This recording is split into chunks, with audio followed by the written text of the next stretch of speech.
안녕하세요. 나라 경제가 어렵다고 난리인데 명품 시장의 규모는 줄지 않았죠. 부자들이 다 사는 것도 아니에요.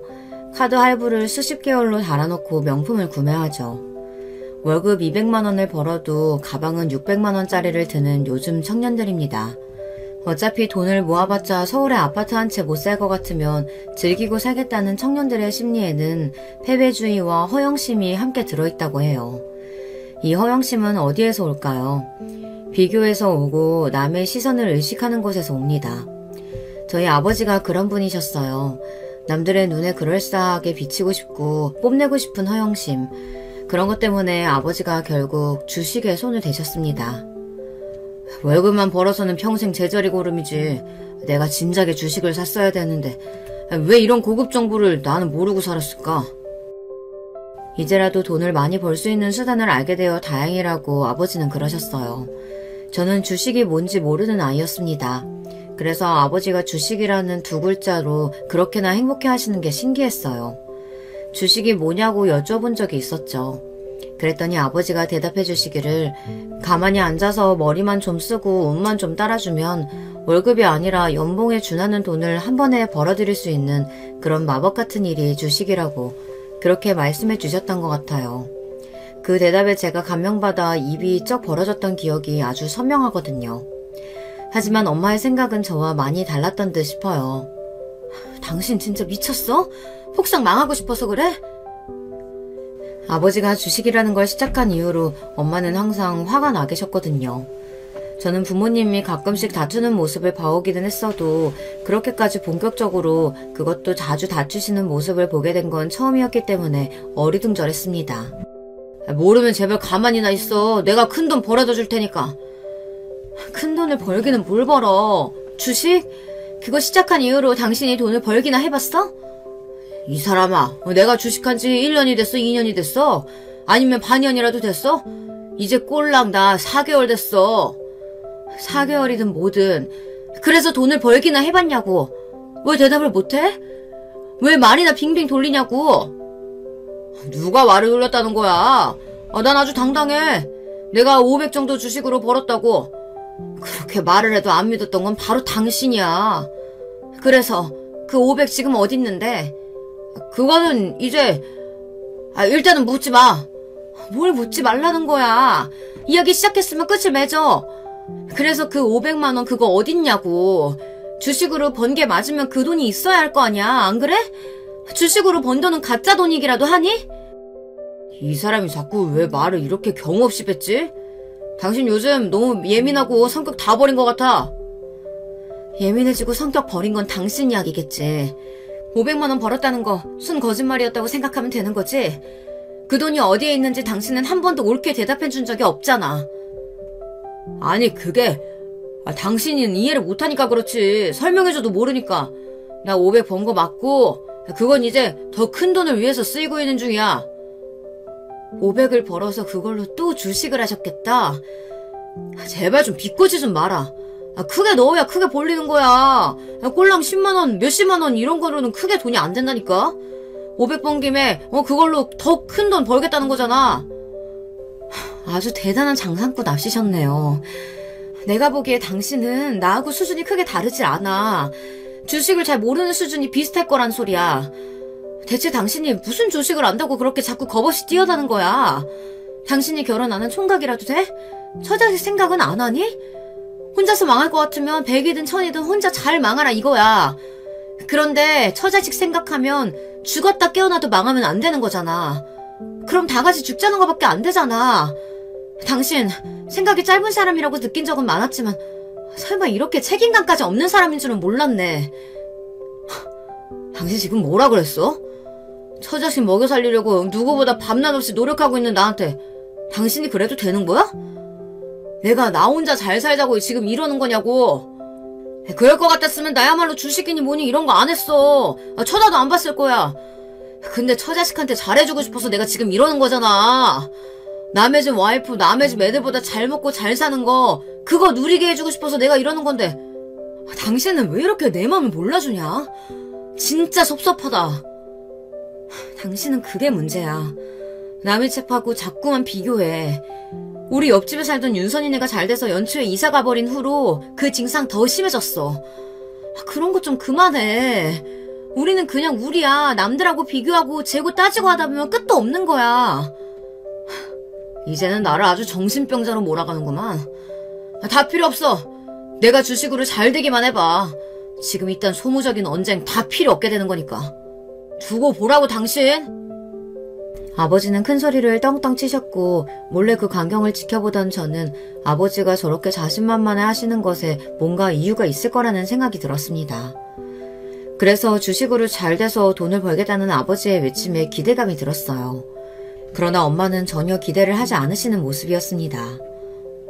엄마, 왜 자꾸 아버지한테 화가 나 있는 거예요? 아버지가 돈 많이 벌 수 있다고 하셨는데 그러면 좋은 거 아니에요?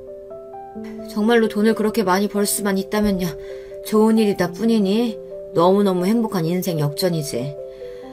하지만 난 그런 일을 일어날 거라고는 생각 안 해. 그러면 엄마는 아버지가 돈을 못 벌 거라고 생각하세요? 우리 딸, 그런 거 괜히 궁금해하지 말고 자기 전에 기도나 열심히 해. 알았지? 무슨 기도요? 우리 집이 망하더라도 길거리에는 나앉지 않게 해달라는 기도. 한숨을 쉬시던 엄마의 어두운 얼굴보다 자신감과 흥분으로 가득 차 있던 아버지의 격앙된 얼굴이 더 저는 믿고 싶었습니다. 엄마는 자꾸만 뱁새가 황새 따라가다 가랑이가 찢어진다며 걱정과 짜증을 담아 아버지에게 잔소리를 하셨어요. 하지만 저는 아버지가 보란듯이 성공을 해내시길 바랬습니다. 그러나 저희 집은 아버지가 주식으로 날리신 돈 때문에 7천만 원에 이르는 빚을 지게 되었습니다.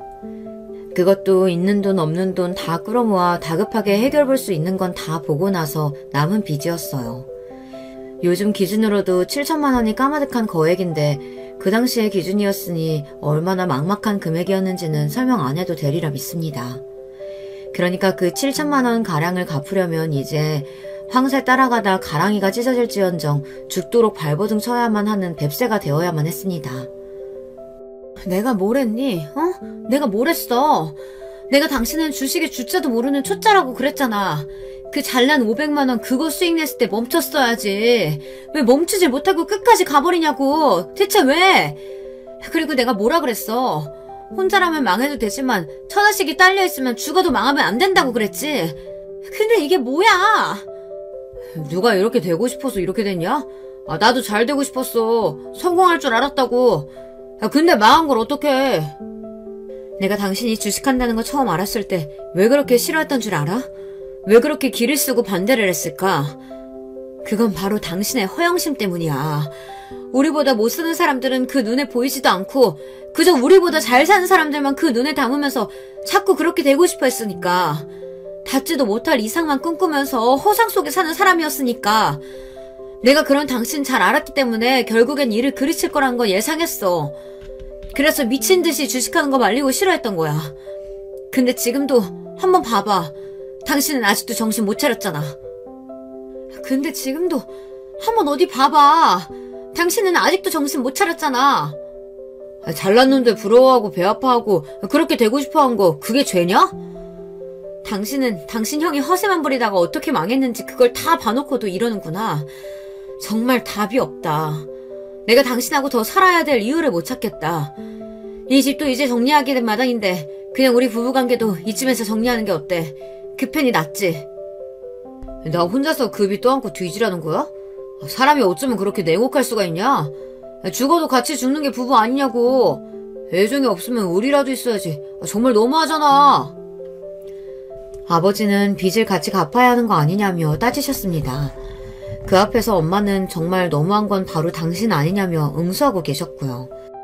큰돈을 벌고 마시겠다던 아버지의 자신감은 온데간데 없이 사라져 있었고 악에 바친 울분만이 그 자리에 대처하고 있었습니다. 저는 이게 다 어떻게 된 비극일까 싶어 그때부터 힘이 좀 빠졌던 것 같아요. 갚아야 될 빚 때문에 이 집에서도 더 이상 살 수가 없었으니 집에 있어도 자꾸만 슬프고 힘든 기분만 들었습니다. 아버지가 주식으로 돈을 날리셨다는 소식에 친가 쪽은 침묵을 지켰고 간간히 깊은 한숨만 쉬었습니다. 반면에 외가는 분노를 터뜨리셨고 갈 데 없으면 와서 살라고 하셨습니다. 살던 집이 정리되고 저는 외할머니께서 계신 외갓집에 가서 지내게 되었어요. 엄마도 함께였는데요. 밤낮 없이 돈을 벌기 위해 바빠지셔서 얼굴을 보고 대화할 일이 드물어졌습니다. 그리고 아버지는 함께가 아니었습니다. 어디에 계신지 궁금했어요. 하지만 돈을 버시느라 너무 바빠서 같이 지낼 수 없다는 대답만 들었습니다. 그러다가 어느 날 저를 딱하게 보신 외할머니께서 진실을 알려주시기를 아버지가 당신 본가인 제 친가에서 지내고 계신다고 하셨습니다. 자식들이 죄의 그 모양이니 그 양반들도 참 안 됐어. 혀를 끌끌 차신 외할머니께서는 다른 이야기도 들려주셨는데 그건 바로 아버지의 친형, 그러니까 제 큰아버지 또한 과거에 돈을 크게 날리신 적이 있었다는 사실이었어요. 큰 돈을 벌려고 하시다 그렇게 된 거였다고요. 고향 친구분들의 성공을 보고 자극받으신 나머지 무모한 도전을 하셨다 망하신 거죠. 차라리 자기 혼자 너무 잘 되고 싶어서 그런 마음에 무모하게 굴었던 거라면 이해라도 되지만 다른 사람이 성공해서 잘 사는 모습을 보고 너무나도 배가 아파 자기도 그렇게 될 수 있다고 위대한 신념을 가지고 무모하게 굴었다고, 그러다가 크게 실패를 겪은 모습은 동정표를 얻기도 힘든 거라며 외할머니께서는 그리 씁쓸한 사족을 덧붙이셨습니다. 듣다 보니까 큰아버지나 저희 아버지나 비슷한 구석이 있는 것 같더라고요. 형제끼리 그런 점이 닮은 모양이었습니다. 만약에 큰아버지가 그렇게 무모한 일을 벌리지 않으셨다면 지금쯤 어땠을까? 우리 아버지가 괜히 허영심을 안고 주식만 하지 않으셨다면 나는 지금쯤 내 방 침대 위에 누워 있었겠지. 하지만 내 방도 내가 좋아하던 그 침대며 이불도 이제 영원히 나한테는 돌아오지 않아. 잃는다는 건 바로 이런 거구나. 저는 이제 사춘기에 접어들고 있던 중학생이었고 밤낮 없이 일 때문에 피곤해서 눈밑이 퀭한 상태였던 엄마는 저와 여유롭게 마주 앉아 대화를 나눠주실 틈도 많지 않았어요. 그럼에도 저에게 이런 조언만은 꼭 남겨주셨어요. 우리 예쁜 딸, 엄마가 부잣집에서 낳아주지 못해서 미안해. 능력 있는 부모 밑에서 자랐다면 우리 딸이 지금쯤 더 행복하고 즐겁게 하고 싶은 거 다 하고 배우고 싶은 거 다 배우면서 그렇게 지낼 수 있었을 텐데. 그치? 하지만 그런 가정만 하면서 슬퍼하다 보면 사람이 무기력해지는 법이고 자꾸 부정적인 생각만 하면 현실에 만족하지 못하게 된다는 거야. 다른 게 불행이 아니야. 남과 비교하면서 나를 불행하다고 여기는 게 바로 그게 불행인 거지. 엄마, 아버지 때문에 그러세요? 나는 우리 딸이 자기 아버지만큼은 절대 안 닮았으면 좋겠어. 때로는 막막하고 힘들고 억울하고 화려하고 멋진 고층 빌딩을 바라보면서 왜 저기에 속할 수 없느냐며 좌절하게 되는 순간이 있겠지만 그걸 다 이겨내야 돼. 아니, 이기려고 하지 말고 아예 무시를 해야 돼. 자기만의 길을 가고 자기만의 인생을 개척하면 살면 되는 거야. 사람이 분수를 알고 분수에 맞게 살아야 한다는 소리가 괜히 있는 게 아니라는 걸 우리 딸이 살면서 절대 잊지 말았으면 좋겠어. 남들 눈에 멋져 보이는 거? 그거 그렇게 중요하지 않아. 내 자신이 스스로가 만족하면서 멋진 하늘을 보냈다면 그걸로 된 거야. 남의 시선이 뭐가 그렇게 중요하니? 저는 왠지 그렇게 말씀을 해주실 때마다 고단해 보이는 엄마의 얼굴에서 괜스레 눈물이 얼핏 보이는 것 같은 착각이 들었습니다. 그래서 꼭 그렇게 하겠다고 매번 약속을 드릴 수밖에 없었어요. 자식에게 분수에 맞춰서 살라고 조언해주는 부모가 세상에 몇이나 있을까요? 그리고 그런 조언을 끊임없이 해주기까지 얼마나 많은 가슴앓이가 있었을까요? 저는 아버지의 일 때문에 신경쇠약에 걸리실 것 같은 엄마의 말씀을 제가 들어드리고 제가 따름으로써 효도를 해야겠다고 다짐했습니다. 남편이 금요왕인데 자식마저 꼴통이면 그건 엄마한테 너무 가혹한 일이잖아요. 그래서 중학생이었던 저는 인생의 표지판에 큰 글자로 담백하게 살자 이렇게 새겨놓았습니다. 저는 학창시절을 보내는 동안에도 괜한 곳에 돈 한 푼 쓰지 않았어요. 집에 돈이 있어야 용돈도 뜯어내는데 돈이 없으니 자동으로 근검절약을 할 수 있었던 게 비결이라면 비결입니다. 교복이 뜯어져도 수선집에 맡기는 게 아니라 외할머니의 솜씨를 기대하고 지우개가 새끼손톱만 해질 때까지 쓰고 표지가 질린다는 황당한 이유로 아직 쓸 종이가 많이 남은 필기장을 친구들이 버리라는 걸 그걸 받아서 썼어요. 제가 그렇게 학교를 다녔습니다. 저는 친구들 사이에서 별명이 구질이었어요. 구질구질하게 아껴서 산다고요. 처음에는 그 별명이 놀림과 조롱만 가득했으나 시간이 지나면서 저만의 개성이 되고 말았습니다. 제가 당당하고 태연하게 구니까 어느새 친구들도 알뜰살뜰하게 사는 저의 모습을 독특한 개성으로만 생각하기 시작한 거예요. 그래서 나중에는 구질이라는 별명이 애정과 장난기만 가득한 별명이 되고 말았죠. 저는 취업률이 높고 학비가 저렴한 전문대에 진학했습니다. 자식이 대학생이 되었는데도 돈 한 푼 크게 내놓지 못하는 게 무슨 애비라고 할 수 있겠냐며 외가에서는 아버지의 욕을 그때 엄청 많이 했습니다. 전문대의 재학기간은 아주 짧았었는데 제가 대학생일 때 접했던 큰 소식 2가지가 있습니다. 그것은 아버지의 주식 날림 사건 때문에 생겼던 빚을 다 갚았다는 것이었고요. 또한 아버지가 폐암 말기 환자라는 사실입니다. 이 미련한 인간아, 그러길래 담배를 왜 그 지경으로 피워댄 거야? 엄마가 몽롱한 우시는 모습을 보며 저는 눈에서 눈물이 났고 머릿속은 많은 생각으로 복잡해졌어요. 그날까지 부모님은 이혼을 하지 않으신 상태였습니다. 기나긴 별거에 들어가셨을지언정 끝내 부부로 계셨어요. 아버지는 아직 인생에 한참 남은 어린 나이에 세상을 떠나게 된 것이 아쉽고 분해서 미치겠다고 하셨습니다. 이 세상이 저주스럽다고 하셨죠. 그러면서도 엄마와 저에게 많이 미안하고 많이 사랑한다고 하셨습니다. 지나고 나니까 별것도 아니었는데 죽음을 목전에 두고 보니까 정말이지 아무것도 아닌 것들이었는데 그것들 때문에 내가 정신이 사로잡혀서 살았다는 게 많이 어리석었구나. 병원의 천장을 바라보며 중얼거리던 아버지의 눈빛이 공허하였습니다. 스스로의 힘으로는 이제 호흡 하나도 해내실 수 없는 아버지의 모습을 보며 가슴이 찢어지는 것만 같았어요. 아버지는 돌아가셨고 당신의 형이 잠드신 곳과 같은 곳에서 영원히 안식을 취하게 되셨습니다. 큰아버지는 제가 고등학생 때 돌아가셨어요. 어른들이 하시는 소리를 듣기로는 술병이 나서 그리 되셨다고 하였습니다. 돌아가시기 전날까지도 노름 한 방으로 성공만 해서 내가 그 돈으로 집부터 살 거라고 소리를 크게 떠드셨다고 해요. 아버지가 돌아가신 이후 저는 엄마가 걱정됐습니다. 정확히는 엄마의 건강 상태가 염려됐죠. 너무 오래 고생을 해서 무리를 하셨으니까요. 그건 외갓집 사람들도 마찬가지였는지 하나같이 엄마를 향해 제발 이제 일 좀 그만하라고 목소리를 모았습니다. 아직 젊으신 나이에도 아버지가 그렇게 떠나시는 걸 보니 너무 무서웠어요. 엄마까지 떠나시면 저는 큰일이었습니다. 그래서 이제 빚도 다 갚았으니 엄마에게 쉬실 것을 저도 강력히 말씀드렸어요. 엄마는 일을 2개 다니고 계셨는데 그래서 그때 다 그만두셨고요. 하지만 몇 달이 지나자 아무도 몰래 아르바이트 1개를 시작하셨습니다. 집 근처이기도 하고 시설 좋은 대형 슈퍼에서 가끔 시식 코너를 진행하는 일이었기에 그냥 하시도록 두었죠. 저도 아르바이트 3매경이었습니다. 열심히 하루하루 돈을 버는 재미에 빠져 그렇게 지내고 있다 아르바이트를 하던 곳에서 남편을 만났습니다. 매장에서 종종 보는 단골 손님이 남편이었는데 어느 날 저에게 음료수 하나하고 초콜릿을 하나 같이 주는 거예요. 다른 의미는 없고요.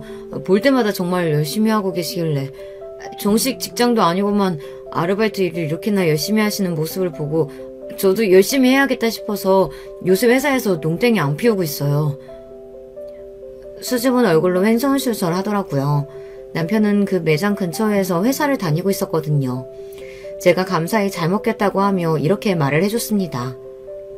저도 직장에서는 더 열심히 해요. 직장이라뇨? 직장은 따로 다니고요. 퇴근하면 여기 아르바이트 하러 오는 거예요. 네? 설마 그렇다면... 네, 제가 바로 투잡 뛰는 사람이랍니다.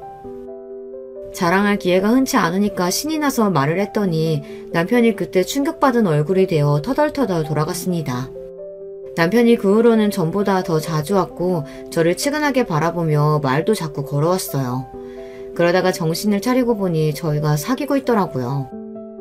저 같은 여자는 처음 보고 다시는 인생에서 볼 것 같지도 않다는 말로 남편이 저에게 청혼을 했을 때 뭐 저런 말로 청혼을 다 하나 싶었으나 낭만이 밥 먹여주는 건 아니니까요. 기쁜 마음으로 솔직하게 그 청혼을 받아들였습니다. 우리 딸이 제발 이상한 놈만 안 만나길 바랬는데 멀쩡한 집안에 멀쩡한 남자 만나서 결혼할 줄이야. 이제 나는 소원이 더 없다. 엄마는 감격에 차서 눈물을 흘리셨습니다. 외가 식구들도 전부 잘 됐다고 이게 바로 경사라고 하며 신나았고요. 제가 돈 없는 남자에게 잘못 코가 깨어 고생만 하고 살까봐 그간 다들 걱정이었다고 하였어요. 다들 나를 어떻게 봤길래 그런 생각들을 한 걸까요? 엄마, 내가 그렇게 믿음직스럽지 못한 이미지였어요? 나 갑자기 서운해지려고 하네.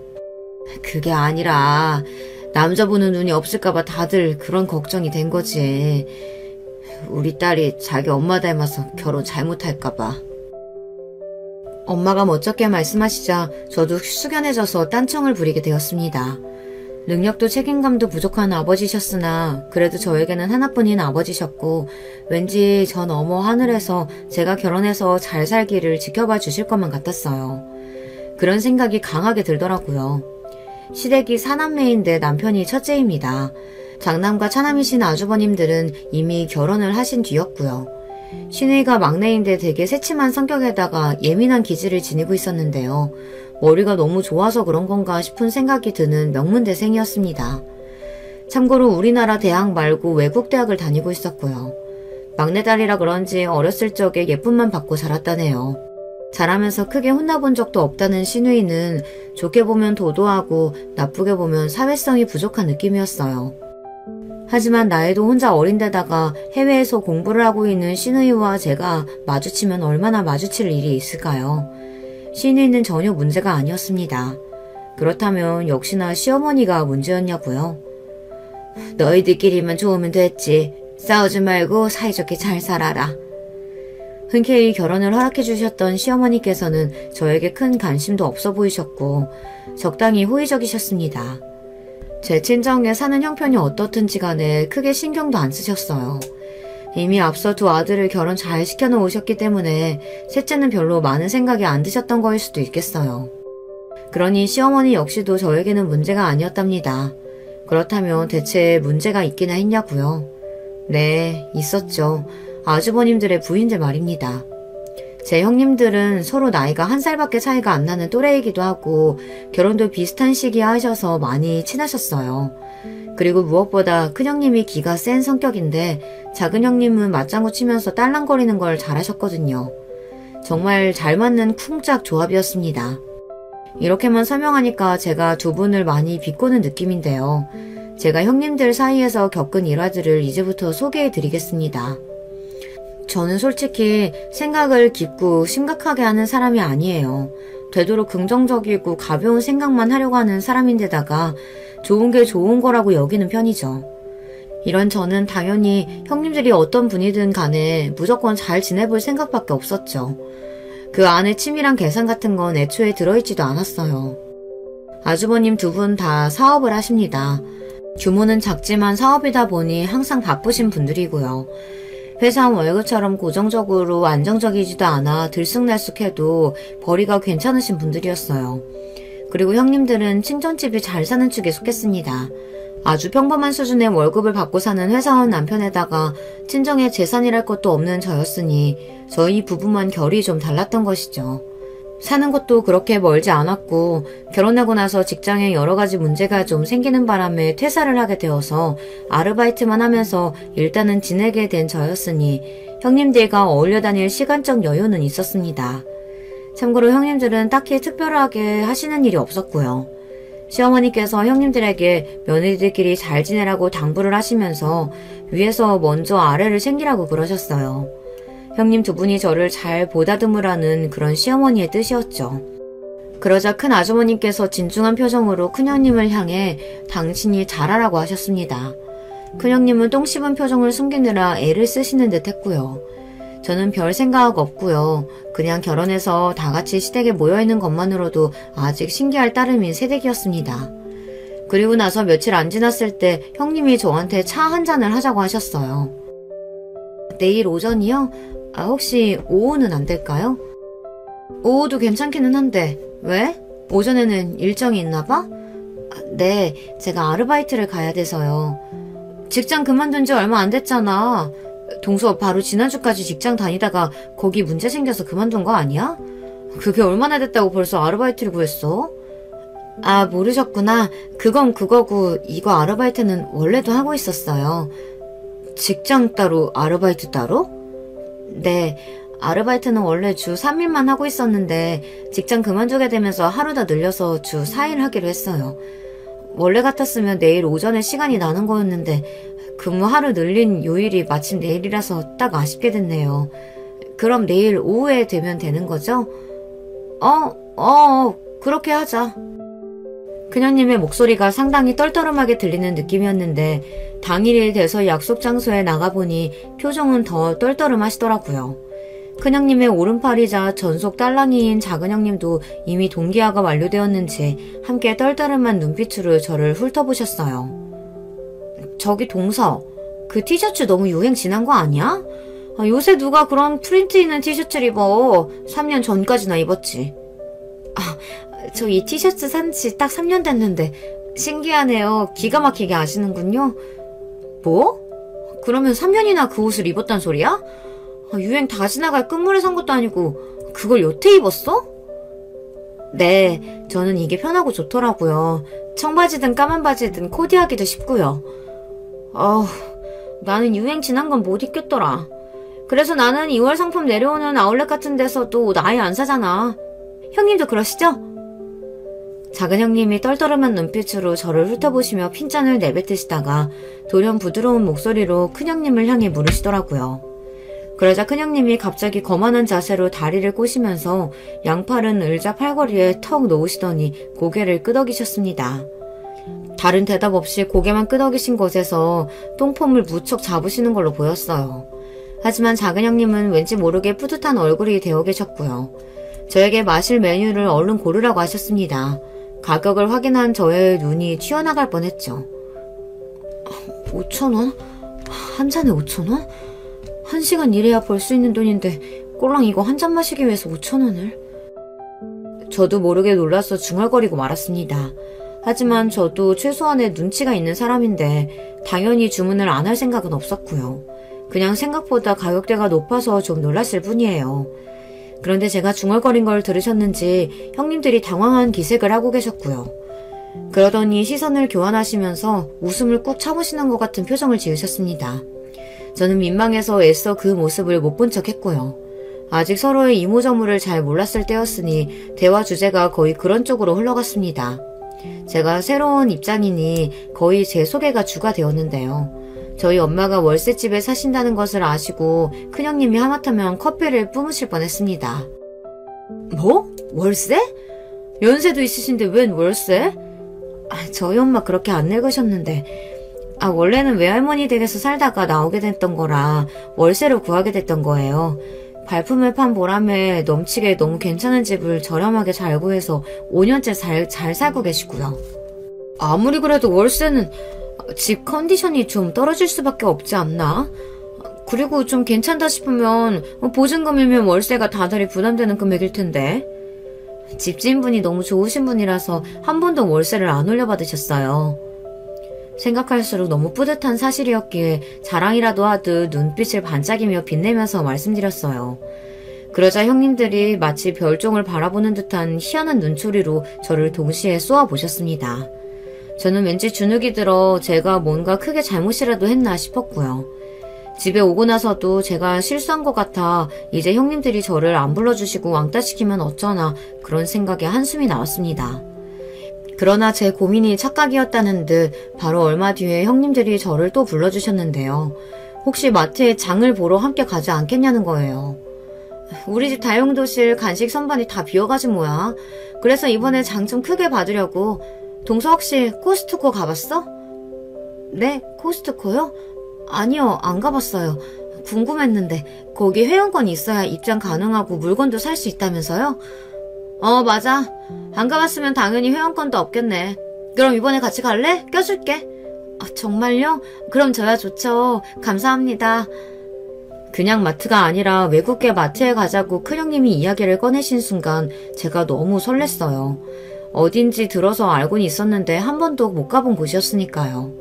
작은 형님도 거기 회원권이 있으시더라고요. 저만 없었고 저만 초행이었죠.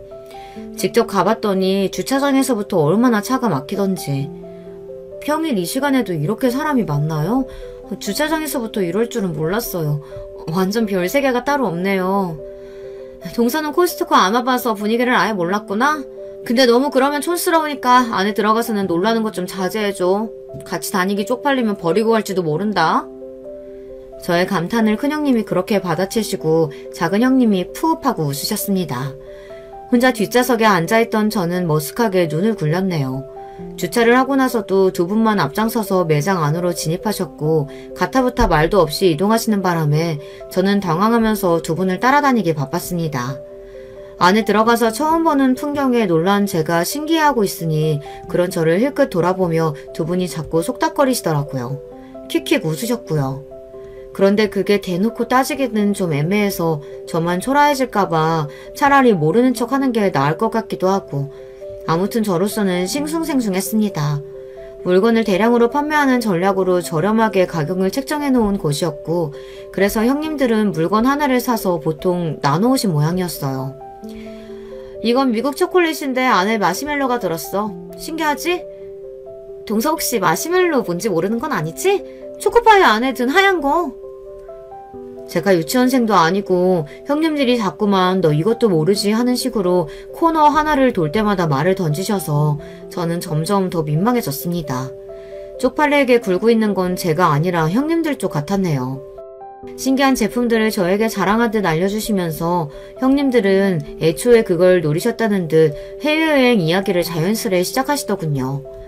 저 빨래 세자는 미국에 가면 잘 맡아지는 냄새고 어쩌고 저쩌고 저 커피는 이탈리아에 갔을 때 먹었던 거랑 비슷한 맛이 나는 브랜드고 유럽 여행을 안 간 지 좀 돼서 다시 유럽으로 떠나고 싶다느니 어쩌느니 그러면서 자꾸만 두 분 다 저의 반응을 살피셨습니다. 저는 대단한 것 같아서 대단하다고 그랬고 신기하길래 신기하다고 했습니다. 제 마음속에서 우러나는 반응을 보여드렸어요. 근데 형님들이 이런 소리를 하시는 게 아니겠어요? 부러운 거 참느라 애쓴다. 곧 찍어도 부럽다는 소리는 안 하네. 그게 더 안쓰러워 보이는지는 모르나? 각자 다른 곳을 보면서 혼잣말로 중얼거리셨지만 저를 겨냥하는 걸 모를 정도로 저는 바보가 아니었습니다. 참을까 말까 참을까 말까 정말 그 순간에도 10번도 더 넘게 고민했어요. 아니죠. 20번은 좋게 고민을 했을 거예요. 그러나 참는 자에게 복이 있다는 생각을 하며 일단 참았어요. 형님들이 제가 진심으로 싫은 거였으면 굳이 장을 보러 가는 일정에도 안 부르셨을 것 같다는 생각이 들기도 했고요. 아직 서로를 잘 모르는 단계이고 그렇다 보니 형님들이 아직 제가 어떤 사람인지 간을 보며 시험을 하시는 거라는 생각도 들었어요. 상식적으로 나이 먹고서 결혼까지 하신 분들이 무작정 유치찬란하게 아랫사람을 조롱하셨을 것 같지는 않았던 것입니다. 그러나 세상에는 상식적인 게 통하지 않는 사람들이 존재한다는 걸 저는 잘 알지 못한 상태였던 거예요. 제가 먼저 형님들에게 다가가서 살갑게 굴어봐야겠다는 마음까지 먹고서는 뷔페를 사드리기로 했습니다. 그 당시 유행했던 뷔페가 있었거든요. 제가 점심 한턱을 쏘겠다고 하니 두 분이 엄청 놀라시더라고요. 뷔페를 쏠 돈이 있다고? 동서 기껏 아르바이트나 하는 게 전부잖아. 그렇다고 해도 한 끼 사드리지 못할 정도는 아니에요. 제가 진짜 자린고비인데 형님들한테 특별히 쏘는 거예요. 공짜 밥을 싫어하는 사람은 없는 것인지 형님들이 즐거운 기색으로 제가 알려드린 건물에 모이셨습니다. 그리고 엘리베이터를 타고 뷔페 앞에 도착하자 형님들의 표정이 어두워졌죠. 아니 잠깐, 여긴 애슐리잖아. 입구에 가격이 적혀있는데 평일 점심 가격이 인당 9,900원? 형님들의 반응이 좋지 않길래 당황한 제가 얼른 싹싹한 자세로 안으로 모셨습니다. 지금은 가격이 많이 오른 뷔페 체인이 그 당시에는 인당 10,000원도 채 안 하던 시절이 있었거든요. 그뿐만이 아니라 음식도 잘 나와서 가성비가 최고였습니다. 치킨과 파스타만 먹어도 본전은 뽑는 것이었지만 제가 노린 건 다른 거였어요. 여기 치즈케이크가 정말 맛있어요. 두 분 다 치즈케이크 좋아하시죠? 그래서 여기로 온 거예요. 형님들과 갔던 외국계 마트에서 유명한 품목 중 하나가 가성비 끝내주는 치즈케이크였는데 두 분이 유독 광분하면서 그걸 카트에 담으시는 걸 제가 봤었거든요. 여쭤봤었더니 치즈케이크를 엄청 좋아하신다고 그랬고요. 그러니 분명 여기 뷔페의 치즈케이크에 만족하실 게 틀림없었습니다.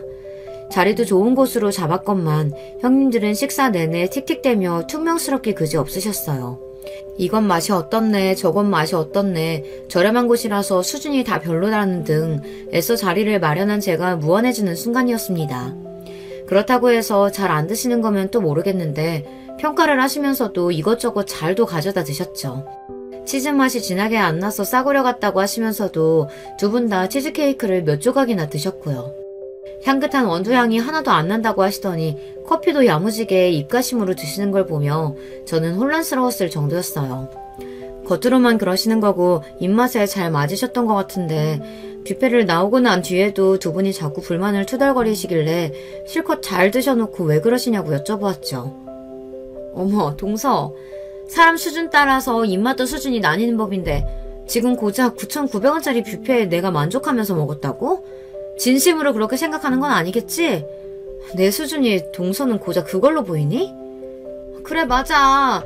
솔직히 뷔페라고 하길래 전만 끝내주는 곳이거나 해산물 뷔페거나 뭐 그런 거 생각했는데 고작 이런 데라니 실망이야.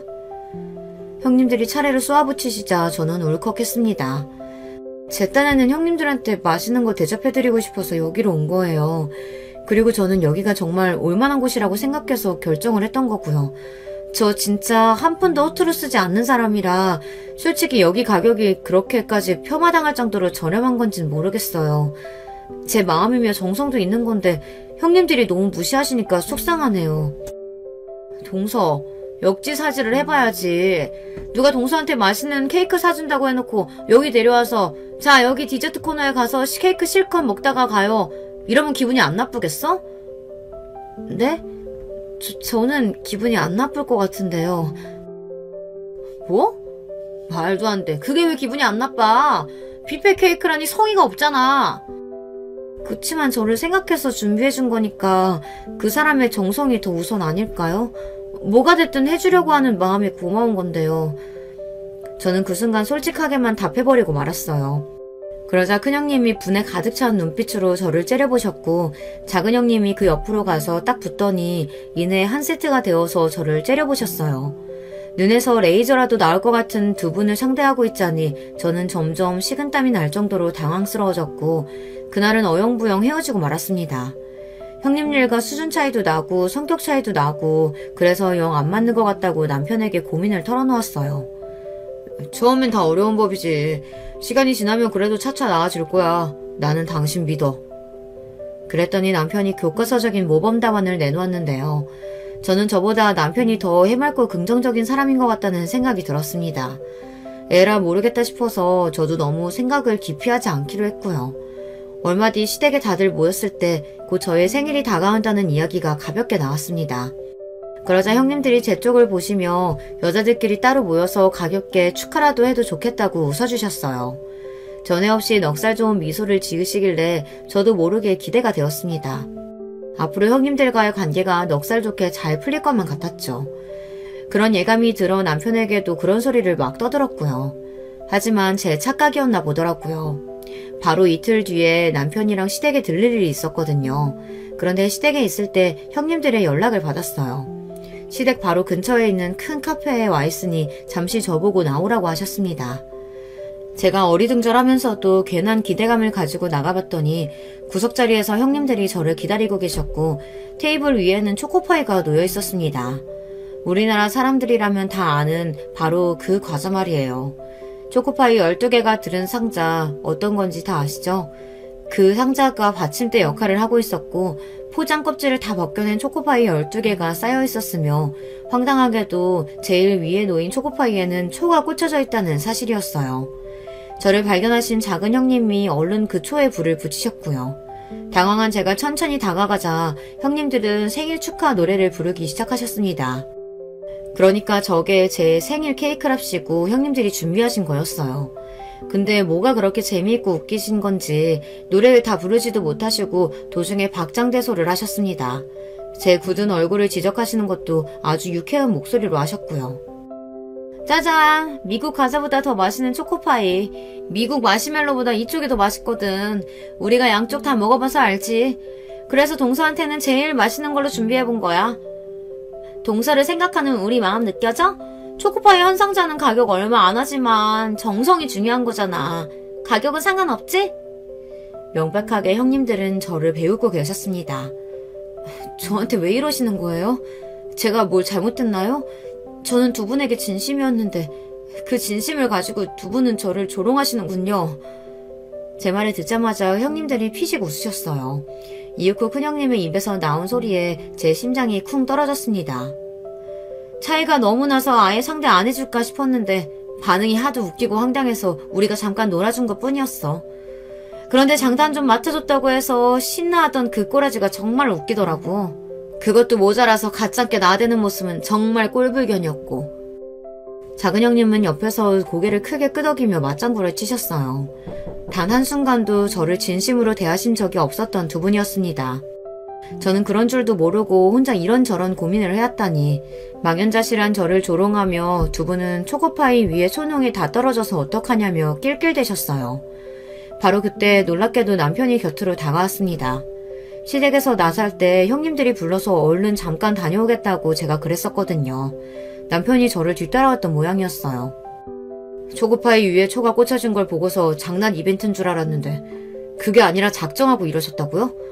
형수님들 지금 뭐 하시는 겁니까? 남편이 무섭게 목소리를 내리깔았고 작은 형님이 주춤하면서 큰형님 뒤로 슬그머니 빠졌습니다. 대장은 큰형님이라 이거죠. 우리 동서가 너무 경우 없이 굴길래 그게 얼마나 경우 없는 짓인지 알려주려고 이런 거예요. 잘했다는 건 아니지만 먼저 공격이 들어왔으니까 대응한 것 뿐이라는 걸 알아주셨으면 좋겠네요. 공격이요? 무슨 공격 말입니까? 정말 어이가 없네요. 형수님들, 여태까지 그 온갖 유세 다 떠시는 동안 이 사람한테 돈이라도 잘 써주셨나요? 형수님들한테 이 사람이 뭘 받아본 게 하나가 없던데요. 코스트코인지 거기 가서도 본인들 것만 사셨잖아요. 그래놓고서 뭘 그렇게 당당하십니까? 안 부끄러우세요? 당장 사과하세요. 먼저 공격한 쪽에서 사과하면 이쪽도 사과할게요. 그렇게 나오시겠다. 그러면 제가 공격이 뭔지 제대로 보여드리겠습니다. 형수님들 남의 시선 엄청 의식하시죠? 그래서 이 사람의 사고방식이나 드러나는 행동 같은 게 본인들 기준에서 창피하다고 여겨져서 일부러 이 사람 배척하고 망신 주신 거죠? 그런데 형수님들, 이런 유치한 짓거리 하시기 전에 본인들 옆에 있는 남자들부터 의식을 하셨어야 했던 거 아닐까요? 네? 갑자기 그게 무슨 말이에요? 잘 들으세요. 형들한테 여자가 있습니다. 몇 명인지는 저도 모르고요. 사업 핑계로 갑자기 약속이 잡혔다거나 업무상 만나야 하는 사람이 있다거나 이런 소리 형들이 자주 하죠. 다 여자 만나서 그러는 거예요. 표정이 마치 귀신이라도 본 것처럼 변하시는데 아직 놀라시긴 이릅니다. 형님들이 같은 여자를 공유하기도 하거든요. 그게 무슨 뜻인지 아시죠? 술집 여자하고도 놀아난다는 뜻입니다. 그것도 엄청 자주. 작은 형님이 희청거리며 자기 앞에 있던 큰형님을 밀치고 말았습니다. 그리고 큰형님은 테이블 위에 올려진 초코파이 케이크에 얼굴을 세게 박으셨습니다. 진문개진 초코파이와 큰형님의 얼굴에 달라붙은 촌농 자국을 바라보던 저는 웃는 대신 크게 한숨이나 쉬었는데요. 그 편이 형님들의 자존심을 더 효과적으로 짓누른 느낌이었어요. 형님들이 온몸을 덜덜 떨면서 힘겹게 카페를 빠져나갔거든요. 남편에게 자세히 따져 묻고 자시고 그럴 정신머리가 안 남아있다는 거였겠죠. 그런데 정말이야? 아주버님들이 진짜 물러나게 바람이 나셨어? 나도 정확히는 몰라. 하지만 무조건 사실이긴 해. 왜냐하면 형들이 술 취해서 떠드는 소리를 내가 작년에 똑똑히 들었거든. 듣고 놀라서 그 이후로 살짝 떠본 적도 있었는데 여자가 따로 있는 건 정황상 맞더라고. 형들이 나한테 입단속 부탁했고 내가 형수님들이랑 전혀 친하지 않은 데다 함부로 가정의 평화를 깰 수도 없어서 가만히 있었을 뿐이야. 남편이 태연하게 대답하는 것에 저는 어처구니가 없었는데 어쨌든 저를 위해 눈 뒤집어져서 나서준 게 고맙기는 하더라고요. 아주버님들은 당연히 난리가 났습니다. 야, 네가 우릴 배신해? 무슨 배신? 나는 그쪽에서 먼저 공격하기를 받아준 것뿐인데 세상 천지에 자기 아내가 모욕당하는 걸 보고 가만히 있는 남자가 어딨냐? 일단 나는 아니야. 나는 못 참아.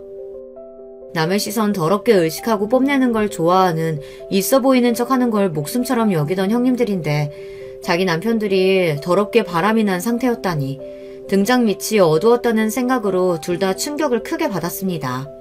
둘 다 성격들이 좀 있는지라 각자 남편들 사업장으로 가서 일단 깽판부터 쳤거든요. 혹시 상간녀가 거기 있을까 봐서요. 그러는 바람에 소문만 나게 되었습니다. 효과만 더 안 좋았네요. 별가에 들어가고 이혼 소송 개싸움을 시작하고 상황이 아주 대단해졌습니다. 어쨌거나 아주버님들과 남편은 한 형제였으니 그래도 어떻게든 잘 지내볼 수밖에 없는 한 가족이었거든요. 시어머님께서 형제 사이를 타이르기도 하셨고요. 시간이 지나서 아주버님들, 형님들 전부 결국은 이혼을 하셨고요. 아주버님들의 사업은 계속 그럭저럭 잘 되어갔는데 근황을 우연히 듣기로는 형님들은 그 이후로 자꾸 상대가 바람을 피는지 끝도 없이 의심하시느라 새로운 인연도 제대로 못 만나고 그렇다고 해서 주변에 인망이 좋으신 것도 아니니 이도 저도 아닌 채로 그렇게 여태 지내시고 있는 모양인 것 같았습니다. 안녕하세요. 저는 서울 강남에 거주하는 40대 후반 여자입니다. 오늘은 아주 오랜만에 제가 쉬는 날이에요. 그래서 모처럼 시간이 많아 평소에 자주 즐겨 듣던 사연 채널에 제가 제보하게 되었어요. 제가 워낙 일이 바빠서 제대로 쉬는 날이 별로 없는데 이동하거나 자기 전에 유튜브로 사연을 듣는 것이 제 취미거든요. 매번 듣기만 하다 제보하게 되어 기분이 좋습니다. 지금은 아주 바쁜 생활을 하고 있어도 사실 어릴 때는 제가 이렇게 살 거라고는 상상도 못했어요. 제 소원이 오죽하면 남들처럼 평범하게 사는 거였거든요. 왜냐하면 저는 어릴 때 너무 가난하게 자랐습니다. 가스와 수도가 끊기고 전기까지 끊겨 밤에 추워서 덜덜 떨며 자기도 했어요. 심지어 중학생 때는 화장실이 없는 집에 살아서 제 소원이 화장실이 있는 집에서 사는 거였죠. 급식비를 낼 돈도 없어서 학교에서 물로 배를 채우기도 했어요. 제가 더 속상했던 점은 바로 우리 집이 원래부터 가난했던 것이 아니랍니다. 여러분, 혹시 보증 잘못 썼다가 집안 말아먹은 사례 들어보셨어요? 주변을 둘러보면 이런 집이 꽤 있더라고요. 그리고 바로 우리 집이 그런 집이랍니다. 그래도 제가 어릴 때는 아버지가 평범하게 직장 생활을 하셨어요. 그때만 해도 부자는 아니어도 적당히 벌어서 같이 주말이면 동생들과 부모님과 유원지에 놀러 가기도 했죠. 하지만 이런 평범한 생활이 무너진 것은 중학교 입학을 앞둔 어느 날이었어요. 아버지의 절친인 수철이 삼촌이 아버지를 배신하고 잠적을 감추었습니다. 당신이 보증 잘못 써서 이렇게 된 거잖아. 도대체 왜 보증을 써서 이렇게 힘들게 해? 우리 애들 아직 어려. 성인 되려면 멀었다고. 진짜 내가 당신 때문에 제명에 못 살고 죽겠어. 어떡할 거니? 나도 형제처럼 지낸 수철이가 내 뒤통수를 치고 달아날 줄 알았냐고. 당신도 수철이 아내랑 친했잖아. 나라고 제가 망할 줄 알았어? 안 그래도 속상한데 당신마저 왜 이래? 우리끼리 힘을 합쳐 이겨낼 생각을 해야지. 힘을 합치 이겨내는 게 말이 쉽지, 인간아. 당장 우리 다음 주에 이 집 팔고 단칸방에 가서 5명이 살아야 해. 그게 무슨 뜻인지 알고 그래? 나 진짜 동네 창피해서 얼굴도 못 들고 다니겠다고. 그래서 다른 동네로 이사 가잖아. 나도 속상해서 미칠 것 같은데 당신은 왜 나한테 자꾸 뭐라 그러는 거야? 부모님의 부부싸움은 매일 지속되었어요.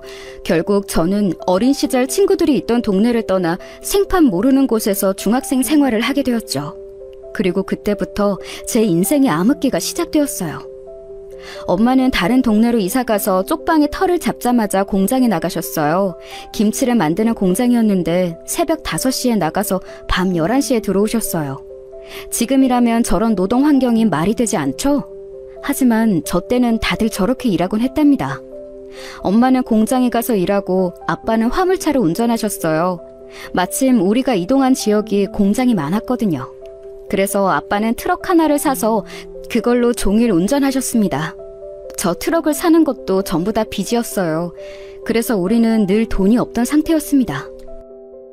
언니, 나 배고파. 오늘 바나나 1개밖에 못 먹었어. 배고파서 아무것도 못하겠어. 그래? 어떡하지? 집에 딱히 먹을 게 없는데. 언니, 나 학교에서 선생님이 엄마 불러오래. 무슨 상담? 한다고 그러던데. 어떡해? 엄마는 시간이 안 될 텐데. 아빠도 그렇고. 언니가 대신 가면 안 되려나? 내일 선생님한테 물어봐. 그래서 저는 동생들의 육아를 제가 다 전담했어요.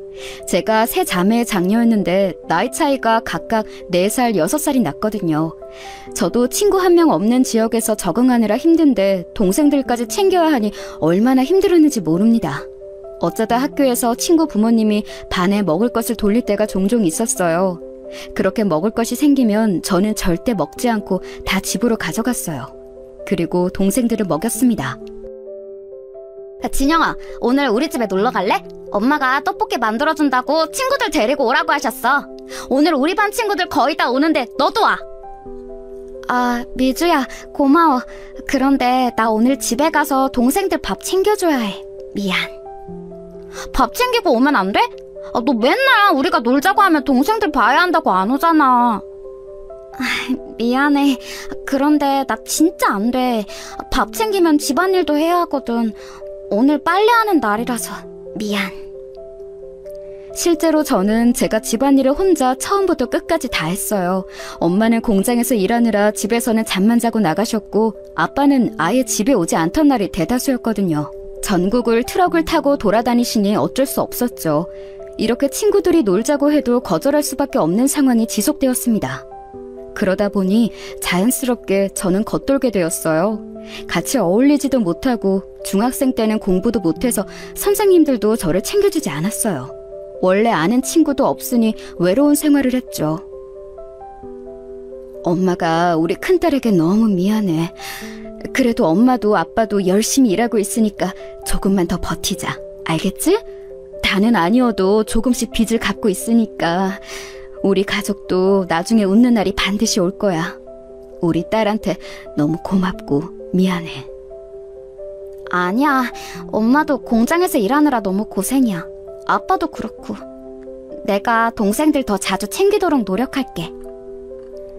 그래도 이렇게 힘든 형편에서도 우리 가족은 서로 의지하며 힘을 내려고 노력했어요. 그러다 사건이 하나 터지게 되었습니다. 제가 오늘 제보하는 사연의 핵심 인물을 만나게 된 사건인데요. 고등학교에 입학하며 벌어진 일이랍니다. 중학교 때도 친구가 없었지만 고등학교에 가서는 더 심해졌어요. 게다가 동생들이 머리가 크면서 크고 작은 사고도 치기 시작했거든요. 엄마랑 아빠가 하루도 빠짐없이 일해도 집안의 빚은 줄어들 생각을 안 했죠.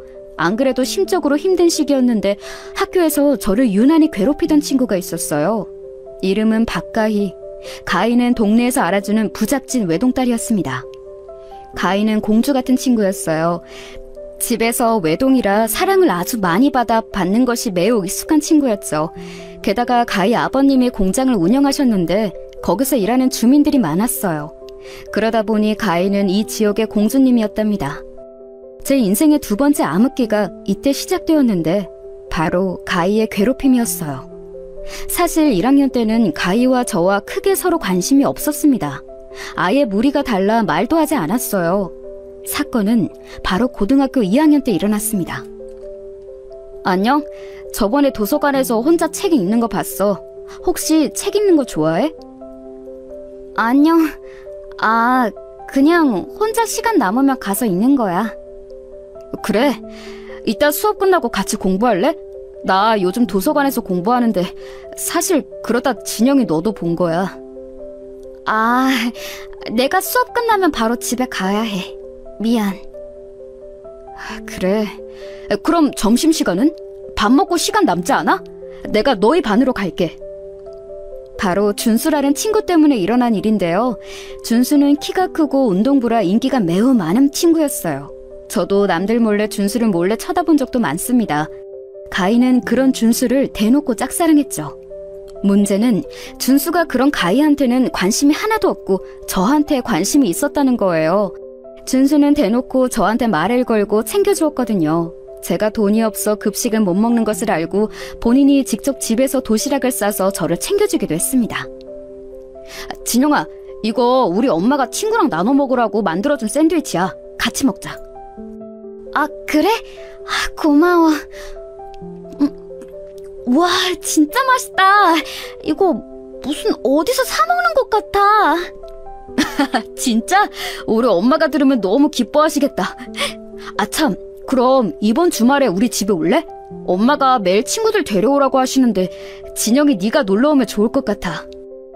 아, 준수야, 미안. 내가 동생들 밥을 챙겨줘야 해. 아직 동생들이 어려서. 미안. 동생들도 같이 데려오면 되잖아? 우리 집 넓어서 괜찮아. 같이 비디오도 보고 맛있는 것도 먹자. 준수는 실제로 저뿐만 아니라 동생들까지 많이 챙겨주었어요. 중학생 때 전학 와서 늘 외로웠던 저에게 준수라는 존재는 큰 의미였어요. 그래서 급속도로 준수와 친해지게 되었습니다. 그런데 이와 동시에 가인은 저를 대놓고 미워하기 시작했어요. 게다가 준수랑은 반도 달랐고 층도 달랐는데 가희와 저는 같은 반이었거든요. 우리 고등학교는 남자와 여자가 따로 구분되어 있어서 그 괴롭힘은 준수가 알지 못했습니다. 이게 뭐야? 쓰레기가 왜 책상 서랍에 있지? 하도 가난해서 쓰레기가 거기까지 들어갔나? 야, 너한테 냄새 나는 거 알아? 좀 씻고 다녀. 아, 더러워. 야, 그렇게 대놓고 말하면 어떡해. 쟤 상처받아. 상처받았으면 좀 씻고 오겠지. 야, 그리고 너 혼자만 수학여행 안 가더라? 그렇게 전교생 다 가는 수학여행 왜 너만 안 가? 너가 그렇게 특별해? 수학여행은 우리 집 사정이 있어서 그런 거야. 그리고 나 잘 씻고 다녀. 그런데 왜 너한테 그렇게 냄새가 나? 진짜 애들이 다 너 피하는 이유가 안 씻고 다녀서야. 알아? 가인은 노골적으로 저를 심하게 놀렸어요. 심지어 말도 안 되는 이유를 들먹거리며 괴롭혔습니다. 중학생 때는 집에 화장실이 없어 제가 청결하게 지내지 못했던 게 맞아요. 하지만 고등학교에 가면서 엄마와 아빠가 열심히 모은 돈으로 화장실이 있는 반지하로 이사 갔거든요. 그래서 다른 것은 몰라도 적어도 더럽게는 보이기가 싫어 매일 씻었어요. 집안일을 제가 했기 때문에 동생들과 제 교복도 매일 밤에 잠들기 전에 빨았습니다. 정말 하루도 빠지지 않고 매일 동생들을 씻기고 빨래했기 때문에 냄새가 날 리가 없었어요. 그런데 저보고 냄새가 난다며 괴롭히고 제가 친구가 없는 게 다 저 이유라고 하니까 너무 속상했습니다. 더욱 속상했던 것은 바로 거기다 대고 아무 말도 할 수 없는 저였어요. 왜냐하면 가희는 친구가 매우 많았고 반 친구들이 거의 가희 편이었습니다. 그럴 수밖에 없었던 게 가희네 집이 워낙 부자였잖아요. 오늘 우리 아빠가 피자 돌린대. 이따 수업 끝나고 다들 집에 가지 말고 피자 먹고 가. 그리고 주말에 놀이공원 갈 사람 나한테 말해. 아빠가 돈 다 내주고 데려다 준다니까. 야, 대박! 와, 진짜 가희 아버님 최고다. 우리 아빠도 저랬으면 좋겠다. 피자? 불고기 피자야? 와, 학원 가기 전에 먹어야지. 야, 진짜 가희 너 최고야. 고마워. 가희는 아빠의 재력을 이용해서 친구들을 자기 편으로 만들었어요. 안 그래도 친구가 없던 저는 반 친구들이 가희의 편을 들자 더 외로움을 느끼게 되었습니다. 준수가 물론 저를 많이 챙겨주었는데 그럴수록 가희가 저를 더 괴롭히기 시작했어요. 왜 앞에서 걸리적거려? 짜증나게? 야, 옆으로 좀 비켜. 너 때문에 길 다 막히는 거 안 보여? 나 완전 복도 끝에서 조심히 걷고 있었는데 네가 와서 부딪힌 거잖아. 뭐? 너 지금 나한테 뭐라 한 거야? 이 거지가? 너 장난해? 괜한 시비에 교무실도 자주 불려가게 되었어요. 그럴 때마다 가희는 선생님들에게 아양을 떨며 빠져나가곤 했습니다. 누가 봐도 제가 피해자고 가희가 가해자지만 아무도 가희에게 뭐라고 하지 않았어요. 그도 그럴 것이 가희의 어머니는 학교 운영위원회 회장이었습니다. 엄마들 치맛바람 들어보셨죠? 가희 엄마의 치맛바람이 장난 아니었거든요. 실제로 학교에 지금도 많이 대주고 있어서 아무도 건들지 못했답니다. 그러다 제 인생의 결정적인 사건이 하나 터지게 되었어요. 만약 이 사건이 없었다면 저는 이렇게 큰 회사의 사장이 되지 못했을 거예요. 그래서 나도 이제 전국을 돌아다니는 게 힘들더라고. 마침 아는 사람이 이 지역에 있는 공장 사장님 기사 자리를 그만둔다고 하더라. 그 자리에 내가 가게 되었어. 그렇게 많이 힘들지도 않다고 하더라고. 더 밤을 안 새워도 좋고. 그래? 잘 됐다. 나도 당신이 위험하게 새벽에 고속도로 달리고 그런 거 싫었어. 그럼 이제 주말에도 집에서 쉴 수 있네? 다행이다. 우리 그동안 고생했잖아. 아빠는 화물차 운전을 하다 새로 일을 구하게 되었어요. 그 일은 바로 우리 지역에 있는 어떤 사장님의 운전기사 자리였습니다. 기사들끼리 오며 가며 알았는데 마침 그 자리에 있던 분이 그만두시게 되면서 아빠가 그 자리로 가게 된 거죠. 그 소식에 엄마도 저도 매우 기뻐했습니다. 하지만 그 기쁨도 오래가지 못했어요. 아빠가 일하기 시작하고 일주일이 지났을까요? 학교가 끝나고 집에 가려고 교문을 나서고 있었는데 교문 앞에 어떤 검은색 차가 서 있었어요. 저는 그 차의 존재를 이미 알고 있었습니다. 왜냐하면 가희가 매일 그 차를 타고 집에 가고는 했거든요. 그날도 대수롭지 않게 차를 보고 지나가려고 했는데 저는 그 차의 운전석에서 내리는 기사를 보고 깜짝 놀랐습니다. 왜냐하면 그 사람은 바로 우리 아빠였어요. 아저씨, 아빠는 어디 있어요? 그리고 여기다 이렇게 세우면 안 돼요. 새로 와서 모르나 본데 이러면 선생님들이 뭐라 한다고요. 앞으로 교문에 딱 붙어서 말고 조금 떨어져서 세워요. 그래, 알겠어. 아저씨가 잘 몰라서 미안해. 아빠는 가희에게 허리를 굽혀가며 대했어요. 그 모습을 보고 저도 모르게 제 몸을 숨기게 되었습니다. 아빠가 부끄러웠던 것은 전혀 아니에요. 하지만 운전기사가 우리 아빠라는 것을 가희가 알면 상당히 골치 아파질 것 같았습니다. 안 그래도 저를 괴롭히는데 본인의 집에서 우리 아빠가 일한다는 것을 알면 상상만 해도 괴로웠어요. 그래서 그날은 교문 앞 나무에 제 몸을 숨기고 차가 출발할 때까지 기다렸습니다.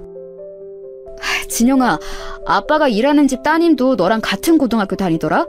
이름은 박가희라고 하던데 혹시 아는 사이야? 아니, 난 진짜 전혀 모르는 사이야. 같은 학교라고 다 아는 사이고 그런 거 아니야. 무슨 소리를 하는 거야. 그래, 하긴 학교 학생들이 워낙 많으니까 혹시나 해서 물어본 거야. 아빠가 집에서 가희를 아냐고 물어봐도 저는 그렇다고 대답하지 못했어요. 차마 학교에서 내 얼굴만 보면 시비를 보는 친구라고 소개할 수는 없었죠. 그렇게 몇 주가 지나고 어느 날이었습니다. 그날따라 아침부터 가희가 저를 괴롭혔어요. 괜히 조용히 교과서를 읽는 저를 툭 치고 가거나 지우개를 던져서 제 반응을 보고는 했죠. 원래 이런 행동은 제가 상대하면 더 심해지잖아요? 그래서 저는 가희가 저렇게 저를 괴롭힐 때마다 일부러 반응을 하지 않고는 했어요. 야, 너 사람을 대놓고 무시하냐? 네가 뭐가 그렇게 잘났는데? 가희는 제가 무시하면 무시한다고 뭐라 하고 대꾸하면 대꾸한다고 뭐라 했죠. 그렇게 하루를 버티고 몸이 좋지 않아 도서관에 남지 않고 바로 집으로 가려고 나왔어요. 그런데 하필 제가 나가는 시간에 아빠가 차를 끌고 가희를 데리러 왔던 거예요. 보자마자 피하려고 했는데 아빠가 저를 발견하는 게 더 빨랐어요. 진영아, 집에 가려고 나온 거야? 아빠 집에 가서 보자. 잠시만. 아저씨, 오늘은 아빠 공장으로 가요. 에? 너 뭐야? 저는 아빠가 제발 아무 말도 하지 않기를 바랐어요. 하지만 아빠는 거기서 저를 가희에게 소개했습니다. 그런 아빠를 원망하는 것은 절대 아니지만 당황하기는 했어요. 아저씨 딸이야. 저번에 물어보니까 모르는 사이라던데. 그럼 공장으로 갈까? 아저씨 딸이 진영이에요? 재밌네. 그렇구나. 차마 거기서 더 있을 수가 없었어요. 그래서 저도 모르게 아빠와 가희를 뒤로 하고 무작정 뛰어서 집에 갔습니다. 집에 도착해서 그런 제 행동이 부끄러웠어요. 차라리 대놓고 우리 아빠라고 당당하게 말해야 했는데 너무 후회되었습니다. 그래서 밥도 먹지 않고 한참을 울고 있으니 아빠가 집에 왔어요. 큰딸 미안해. 아빠가 거기서 눈치 없이 아는 척을 했네. 다음부터는 절대 아는 척 하지 않을게. 속상했지? 미안. 아빠가 뭐가 미안해? 나한테 미안하다고 하지 마. 아빠가 잘못한 거 전혀 없잖아. 뭐가 미안해? 내가 오히려 미안해. 너무 속상해서 아빠 앞에서도 한참을 울었어요. 제가 우는 것을 보고 아빠도 속상해 하셨죠. 그날은 잠을 한숨도 자지 못했습니다. 뜬 눈으로 새벽을 보냈어요. 다음 날이 되고 학교에 가기가 죽기보다 싫었습니다. 하지만 우리 아빠와 제가 잘못한 건 없으니 당당하게 등교했어요. 아니나 다를까 가희는 저를 보자마자 큰 소리로 험담을 하기 시작했어요. 야, 애들아, 우리 집에서 일하는 운전기사 누군지 알아? 누군데? 아, 새로 뽑았다고 했지? 그게 누구냐면 아니다. 됐다. 가인은 노골적으로 저를 시험했어요. 신경을 쓰지 않으려고 해도 자꾸 저런 식으로 우리 아빠를 본인의 장난에 쓰는 것이 너무 보기 싫었습니다. 그래서 그날은 무시하지 않고 참지도 않았어요. 가희의 그런 장난이 계속 지속되자 저도 화를 냈어요. 야, 그만해. 그래, 우리 아빠 너희 집에서 일한다. 그게 너한테 뭐 무슨 죽을 짓을 한 거야? 사람이 왜 그렇게 못됐니? 참나. 야, 장난해? 너 지금 누구한테 그렇게 말하는 거야? 내가 누군지 알아? 너희 아빠는 우리 아빠 시다발이잖아. 우리 아빠한테 말해서 너희 아빠 실직자 만든다? 야, 그렇게 하라고 누가 무섭대? 너 같은 인성 집안에서 우리 아빠가 일하는 게 더 별로야. 뭐라고? 너 말 다 했어? 아! 야, 이거 놔놓으라고! 지금 뭐 하는 거야? 야야, 담임 선생님 불러봐. 얘네 싸워! 그만 봐, 반장! 선생님 불러! 급기야 가희는 제 머리채를 잡기 시작했어요. 저도 절대 밀리지 않고 그런 가희를 상대했죠. 여기서 물러나면 완전히 제가 밀릴 것 같았거든요. 그래서 질세라 가희 머리를 잡고 교실 바닥을 굴렀어요. 선생님들이 오셔서 우리를 떼어놓으려고 해도 끝까지 가희와 저는 서로를 놓지 않았습니다. 이 사건으로 각자 부모님들의 교무실로 오셨어요. 그런데 이 싸움은 목격자도 많았고 명백한 피해자는 저였는데 어째서 우리가 가해자인 것 같았어요. 아니, 우리 딸이 거짓말한 것도 아니잖아요? 운전기사가 우리 집에서 일하는 게 사실인데 뭐가 그렇게 화가 난 거지? 기가 막혀. 내 새끼 어떡해? 엄마, 나 여기 볼 봐봐. 여기에 상처 났어. 너무 아파. 머리카락도 많이 빠졌어. 너무 속상해. 내가 잘못한 거야? 아니지? 우리 가인은 잘못한 거 전혀 없지. 자격지심도 적당히 부려야지. 우리가 잘 사는 게 이렇게 얘 얼굴에 상처나게 할 정도인가? 머리 아파. 애들이 아무래도 사춘기라 예민해서. 아이고, 이게 진짜. 제가 대신 사과드릴게요, 사모님. 사장님, 이번 일은 없던 일로 해주시면 감사하겠습니다. 아빠는 자존심도 없어? 그깟 일은 다시 구하면 되잖아. 내가 피해자라고. 왜 아빠랑 엄마가 고개를 숙여? 선생님들도 너무하시네요. 뻔히 목격자가 이렇게 많잖아요. 그러니까 이유가 어찌 되었든 가희랑 진영이 둘 다 다쳤고, 그러니까 그만합시다. 기사님은 나 좀 따로 봐요. 됐습니다. 다들 집에 가요. 결론을 말하자면 우리 아빠는 자발적으로, 그리고 가희 아빠의 강요로 일자리를 잃게 되었어요. 그리고 그 모습을 보고 저는 오히려 깨닫게 되었어요. 저를 지켜주는 어른은 없으니 내가 나를 지켜야겠다고요. 그래서 고등학교 3학년이 되자 정말 미친 듯이 공부하기 시작했습니다. 동생들도 어느 정도 커서 제가 하나하나 챙겨주지 않아도 되었어요. 그래서 수업이 끝나면 도서관에서 종일 교과서를 들여다보고 문제집을 풀었습니다. 가난해서 문제집을 넉넉하게 살 형편도 되지 않았어요. 그래서 선생님들의 도움을 정말 많이 받았습니다. 사실 그 전까지는 선생님들이 저에게 관심이 아예 없었거든요. 심지어 가희한테 일방적으로 당해도 제 잘못으로 몰아가는 선생님도 계셨어요. 그런데 제가 공부를 잘하고 두각을 보이자 선생님들의 태도가 이전과 완전히 다르게 바뀌었습니다.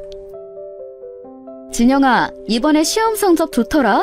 맨날 학교 끝나고 도서관에서 공부하더니 진짜 대단하다. 감사합니다. 선생님이 저번에 주신 문제집으로 공부했어요. 그래? 다행이네. 문제집 남는 거 더 있으니까 교무실로 와서 가져가. 특히 3학년으로 올라가면서 확실히 선생님들의 시선이 좋아졌습니다. 그때는 어느 대학에 얼마나 많이 보내는지가 진짜 중요했거든요.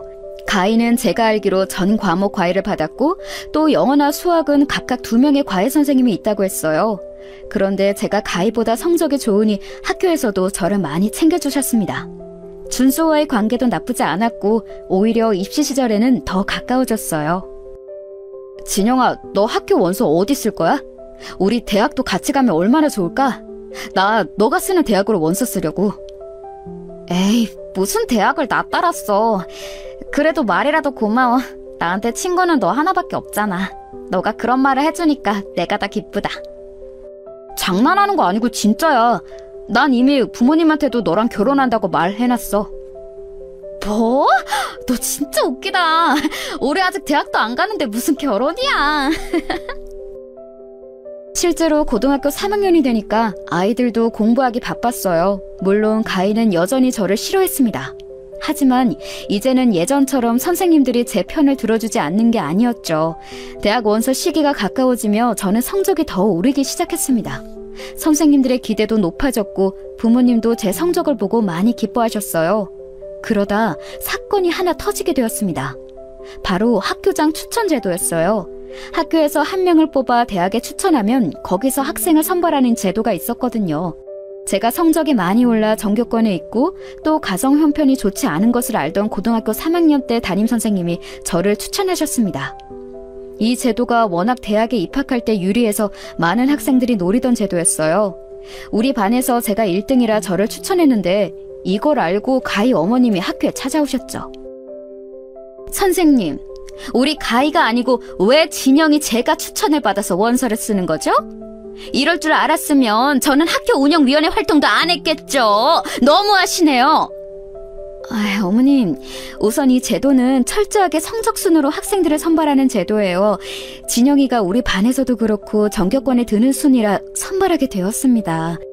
그리고 학교 운영위원회 활동을 하셔서 가희를 뽑으면 추후에 악영향이 미치게 될 수도 있어서요. 뭐라고요? 아니, 그리고 우리 가희가 그러던데 선생님이 진영이한테 문제집도 주고 그랬다면서요? 문제집도 필요한 학생들이 있으면 남는 것을 준 거예요. 가희도 받을 수 있는데 본인이 안 가져간 거예요. 저 담임 선생님은 제 은사님이고 아직도 종종 찾아뵙고 있는데요. 만약 저 선생님이 아니었으면 저는 학교장 추천도 못 받았을 거고 또 저렇게 가희 엄마가 찾아왔을 때도 대응하지 못했을 거예요. 얼마나 감사했는지 모릅니다. 그렇게 저는 가희의 시기 질투에도 눈 하나 깜빡하지 않고 공부에 더 열중했어요. 그리고 아주 좋은 소식을 받게 되었습니다. 진영아, 아니 이게 무슨 일이니? 진영아, 너 합격했어. 진짜 너무 축하한다. 진영이 그동안 안 좋은 형편에 고생 많았어. 어서 부모님께 말씀드려. 네? 합격이요? 선생님, 저 합격한 거예요? 세상에, 제가 서울에 있는 잔현재 대학에 합격했다고요? 저는 마침내 서울에 있는 명문대에 합격하게 되었어요. 그동안 열심히 공부했던 게 빛을 발하게 되었습니다. 얼마나 기뻤는진 몰라요. 제 합격 소식에 준수도 우리 반까지 와서 축하해줬고 선생님들도 저에게 다들 고생했다고 하셨습니다. 그리고 우리 부모님께도 어서 상황을 알렸어요. 어머, 내 새끼 너무 기특하다. 엄마랑 아빠가 해준 것도 전혀 없는데 이렇게 대학까지 합격하고 엄마는 네가 동생들을 키운 것도 미안한데 내 인생에 너 같은 딸이 있다니 내가 자식복은 확실히 있나 봐. 진영이 너한테는 아빠가 미안한 마음밖에 없다. 이렇게 잘 자라줘 고맙다. 에이, 아니야. 엄마랑 아빠도 나랑 우리 동생들 키우느라 고생 많았어. 우리 이제 앞으로 행복하게 살자. 나 대학 가면 돈 벌어서 생활비 조금이라도 보탤게. 가서 공부하고 연애하고 네 인생 살아야지. 그동안 미안했다. 우리 딸 너무 자랑스러워. 가문의 영광이다. 가난해서 급식도 못 먹던 제가 노력 끝에 대학에 가다니 믿을 수가 없었어요. 부모님과 선생님들의 축복 속에 저는 고등학교를 졸업하고 대학에 입학했습니다. 이제는 우리 가족이 행복할 일만 남았다고 생각했어요. 그런데 그건 제 오산이었습니다. 진영아, 어떡하니? 네 엄마가 쓰러졌어. 이걸 어쩌니? 빨리 병원으로 와. 선영이랑 미영이도 병원에 있다. 수업을 듣다 급하게 달려갔더니 엄마가 응급실에 쓰러져 있었어요. 다행히 심각한 암에 걸렸거나 불치병은 아니었습니다. 하지만 몸이 많이 약해졌다고 의사는 말했어요. 무릎하고 발목하고 허리하고 성한 곳이 없어요. 체력도 많이 약해지셔서 지금 쓰러지신 것 같아요. 몸보신도 많이 하시고 일을 조금 쉬셔야 해요. 엄마는 우리 집이 망한 뒤로 계속 공장에서 일했으니 당연히 몸이 건강하지 않았습니다. 의사가 오히려 몸보심을 열심히 하라고 할 정도였죠. 엄마, 이제 공장 그만 나가자. 내가 아르바이트 더 늘릴게. 나는 엄마가 이러다 쓰러져서 죽을까봐 그게 더 무서워. 제발 몸 건강하게 챙기고 살자. 그래서 저는 아르바이트를 늘리게 되었습니다. 원래도 학교 앞 햄버거 가게에서 아르바이트 했는데 이제 아예 쉬는 시간이 없었죠. 마침 학교 동기가 자기가 하던 아르바이트를 넘겨준다고 했어요. 군대에 가게 되어 그만두게 됐다면서 넘겼는데 바로 학원 아르바이트였습니다. 제가 마침 전공이 국어 교육이라 학원에서 일하는 게 잘 맞았어요. 선생님, 이번에 학생들 내신 기간에 보충 수업 부탁해요. 전날에 한 번 더 점검해 주시는 거 잊지 마시고 보교재도 챙겨주세요. 선생님이 워낙 잘 가르치셔서 학생들하고 학부모 반응이 참 좋아요. 선생님 졸업하시면 우리 학원에서 일하세요. 월급도 잘 맞춰드릴게요. 원장님이 그렇게 봐주시면 저야 너무 감사하죠. 지금도 워낙 잘해주시잖아요. 학원에서 학생들과 일하는 것은 참 재미있었어요. 제가 동생이 2명이나 있으니 학생들을 관리하는 것도 어렵지 않았습니다. 비록 저 때는 저도 학생이라 시간이 없어서 힘들었는데 성적이 오르는 학생들을 보니 힘이 나서 더 보충을 많이 잡기도 했죠. 진영아, 너 너무 무리하는 거 아니야? 내가 이거 샌드위치 사왔어. 먹으면서 일하자. 준수야. 챙겨줘서 너무 고마워. 안 그래도 진짜 배고팠는데. 우리 엄마가 너 먹으라고 오렌지 주스도 직접 착즙해서 만들어주셨어. 이거 먹고 간식은 이따 시간 나면 챙겨 먹어. 와, 어머님께 감사하다고 꼭 전해드려.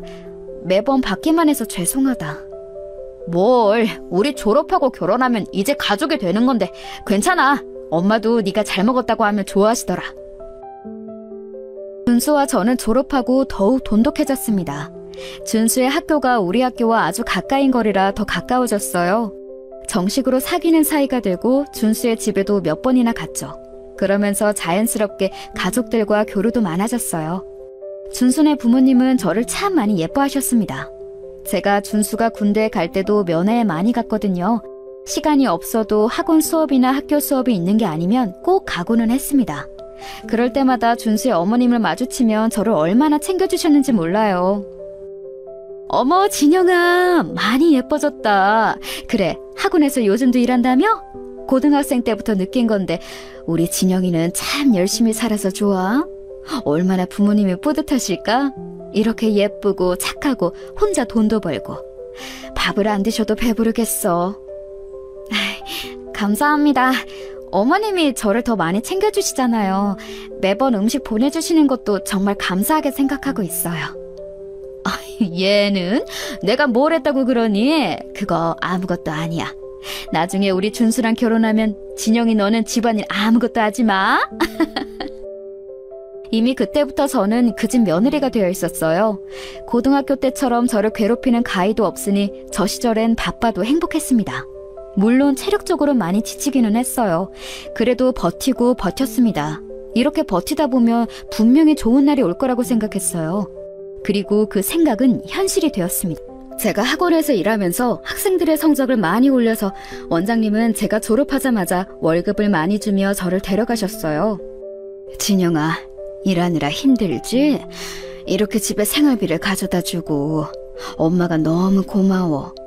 이제 곧 결혼하는데 해줄 수 있는 게 없어서 미안하다. 아니야, 나는 엄마가 안 아프면 그걸로 됐어.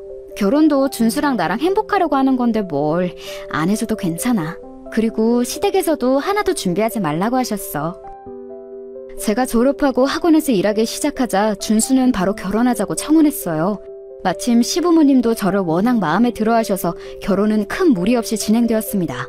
시부모님이 워낙 저를 예뻐하셔서 반대도 없었고 준수와 저는 연애하며 큰 싸움도 해본 적이 없어서 원만하게 결혼을 할 수 있었어요. 시댁이 워낙 잘 사는 집이라 결혼할 때 지원을 많이 해주셨습니다. 덕분에 강남에 있는 아파트에서 신혼생활을 시작할 수 있었어요. 선생님, 학부모님들한테 인기가 아주 많아. 혹시 인터넷 강의 할 생각은 없어요? 나 아는 분이 요즘 인터넷 강의 선생님 구하더라고. 아, 인강이요? 저야 기회가 있으면 너무 좋죠. 그래? 잘 됐다. 그럼 인강 한번 찍어봐요. 선생님은 워낙 잘 가르쳐서 바로 인기 많아질 것 같아. 내가 추천해줄게요. 원장님의 권유로 저는 인터넷 강의를 촬영하게 되었습니다. 초반에는 크게 성공하지 않았어요. 그런데 시간이 지나며 입소문이 나자 저는 너무나도 바빠지게 되었습니다. 시간이 없어서 쪽잠을 자고 제대로 밥을 먹지도 못했어요. 어머님 죄송해요.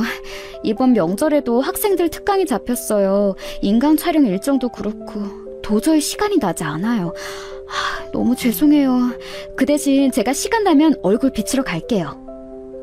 예, 진영아, 우리는 괜찮다. 네가 일하느라 바쁜 건데 뭐 우리야 상관없으니 네 몸 건강이나 챙기렴.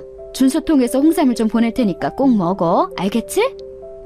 실제로 시간이 흐르며 너무 바빠져서 저는 결혼했는데 시댁에는 잘 갈 수도 없었어요. 친정도 그렇고 제가 너무 얼굴을 못 보여주니까 죄송한 마음뿐이었죠.